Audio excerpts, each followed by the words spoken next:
গত পর্বে রিয়াদ বুঝতে পারে এই অজানা মেসেজের পেছনে লুকিয়ে আছে এক ভয়ঙ্কর সত্য, একটা অতীত, একটা ভুল, যেটা সে কখনো স্বীকার করেনি, কিন্তু আজ সব কিছুর হিসাব দিতে হবে তাকে।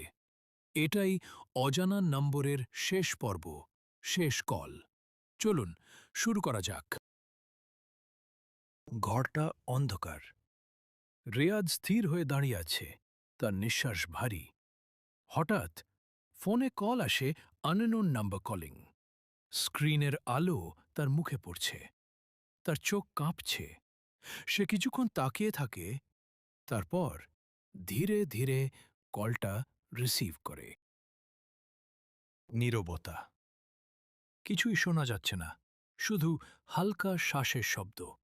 তারপর একটা কণ্ঠ, খুব ধীরে, খুব ঠান্ডা। রিয়াদ। তার শরীর কেঁপে ওঠে। তুমি আমাকে ভুলে গেছ? রিয়াদের গলা শুকিয়ে যায়। নিশা? ওপাশ থেকে হালকা হাসি। আমি কখনো যাইনি। হঠাৎ ঘরের লাইট নিভে যায়, পুরো অন্ধকার, শুধু ফোনের আলো। রিয়াদ আতঙ্কে চারদিকে তাকায়। তুমি কোথায়? ওপাশ থেকে উত্তর, ঠিক তোমার পিছনে। রিয়াদ ধীরে ধীরে ঘুরে দাঁড়ায়, তার চোখ বড় হয়ে যায়। কিছু একটা আছে অন্ধকারের মধ্যে, একটা ছায়া ধীরে ধীরে কাছে আসছে। তার ফোন হাত থেকে পড়ে যায়। স্ক্রিনে কল এখনো চলছে।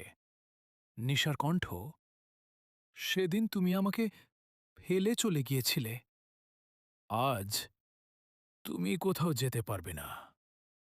রিয়াজ চিৎকার করতে চায়, কিন্তু তার গলা দিয়ে শব্দ বের হয় না, তার পা নড়ছে না। ছায়াটা আরও কাছে আসে, আরও কাছে। হঠাৎ ফোনের স্ক্রিনে শেষ মেসেজ আসে, নাও ইউ আন্ডারস্ট্যান্ড। কিছু গল্প শেষ হয় না, শুধু থেমে যায়। আপনারা শুনছিলেন অজানা নম্বর। ভালো লাগলে সাবস্ক্রাইব করুন এহসান আলাম চ্যানেল।